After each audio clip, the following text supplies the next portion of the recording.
এই ঘরটিতেই হচ্ছে একজন বৃদ্ধা থাকেন দুটি ছোট বাচ্চা নিয়ে। তো এই ঘরটার যে অবস্থা সেটা আমরা দেখাচ্ছি এবং এই ঘরটারই আমরা কাজ শুরু করতেছি যাতে এই বর্ষা মৌসুমে তিনি ভালো একটি ঘরে বসবাস করতে পারেন। এই বিছানাপত্রগুলো এগুলোই হচ্ছে এই ফ্লোরে বিছিয়ে তারপর এখানে তিনি বসবাস করেন এবং এখানে এই যে ঝড় বৃষ্টির মৌসুম, এই মৌসুমে আসলে কোনোভাবেই তার পক্ষে থাকা সম্ভব ছিল না, হয়তো কখনো তার ঘরটা উড়িয়ে নিয়ে যেত। আমরা এটা কাজ শুরু করেছি এবং আশা করছি খুব শীঘ্রই ঘরটাকে একটা পূর্ণাঙ্গ সুন্দর ঘরে পরিণত করতে পারবো। আসসালামু আলাইকুম। আমরা ডু সামথিং ফাউন্ডেশনের অর্থায়নে লালবানু বেগমের একটি ঘরের কাজ শুরু করেছিলাম এবং ঘরটি আজকে সমাপ্ত হয়েছে এবং ঘরটি আজকে হস্তান্তর করব। তো আমরা দেখানোর চেষ্টা করছি যে ঘরটি কিভাবে এবং কতটুকু ঘর করা হলো সেটাই দেখাবো। এটা হাউস নং হচ্ছে 402 ডু সামথিং ফাউন্ডেশনের। আপনার এটা হচ্ছে মেইন দরজা ঘরের, এখান থেকে ঘরে প্রবেশ করলাম। ঘরটিতে 3টি জানালা আছে, সেটা পেছনের দিকের জানালা এবং এটা হচ্ছে এই দিকটা দক্ষিণ দিকে 2টো জানালা আছে এবং এই ঘরের পেছন দিকে আরেকটা দরজা আছে। 2টো দরজা সম্বলিত হচ্ছে এই ঘরটা এবং পুরো ঘরটার হচ্ছে বেড়াটা আমরা হচ্ছে রঙিন টিন ব্যবহার করেছি এবং চালটা হচ্ছে ভালো মানের টিন ব্যবহার করেছি। একই সাথে এই যে আড়া বা খুঁটিগুলো এগুলো কাঠের ভালো মানের কাঠ দিয়ে তৈরি করা হয়েছে এবং ঘরের যদি এদিকের পিছনের দৃশ্যগুলো দেখাই, এদিকটা হচ্ছে পিছন এবং একই সাথে ঘরের সম্পূর্ণ যে অংশটাই হচ্ছে রঙিন টিনের বেড়া ব্যবহার করা হয়েছে এবং বিদ্যুতের ব্যবস্থা আছে। আমরা এখন লালবানু বেগমের সাথে কথা বলবো, তিনি যে ঘরটি পেয়েছে তার অনুভূতি কেমন বা তিনি কি অবস্থায় ছিলেন। আপনি একটা ঘর তো পেয়েছেন? হ্যাঁ, ঘর পেয়েছি। আগে কেমন ঘরে ছিলেন আপনি? আগে তো পলিথিন দিয়ে কাগজ দিয়ে রইছি, মানে একেবারে সম্পূর্ণ পলিথিনের একটা ঘর ছিল, তাই না? হ্যাঁ, পলিথিনের ঘর ছিল। এখন তো কাঠের ঘর দিয়েছে, আমরা এই জন্য ভালো হয়েছে।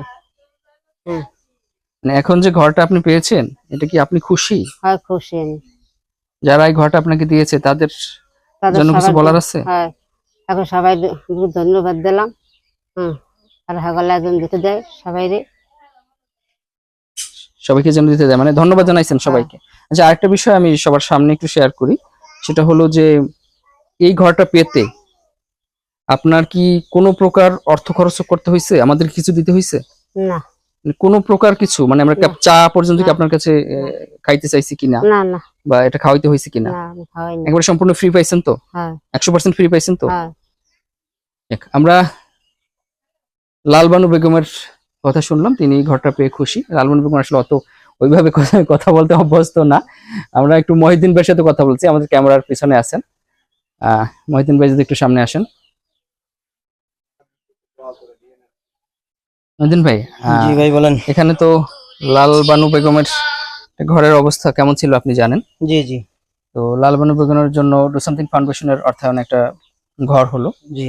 এ বিষয়ে আপনারা প্রতিবেশী, সমাজের গণ্যমান্য, আপনি এখানকার ইমাম, সব মিলে আপনার কোনো যে বক্তব্য থাকে?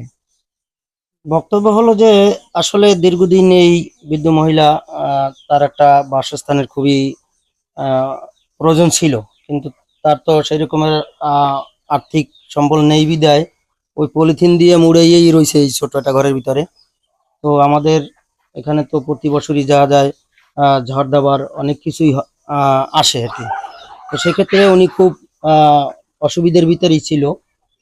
তো যাদের মাধ্যমে আজকের আপনি আমাদের এই এলাকারই একজন সমাজসেবক ছোট ভাই রাসেলের মাধ্যমে যে তাকে একটা বাসস্থানের ব্যবস্থা করে দেওয়া হইলো, এই জন্য আমরা অত্যন্ত আনন্দিত এবং যারা দিছে তাদের জন্য প্রাণ খুলে দোয়া করি যেন আল্লাহ তাআলা তাদের এই দানকে কবুল করেন।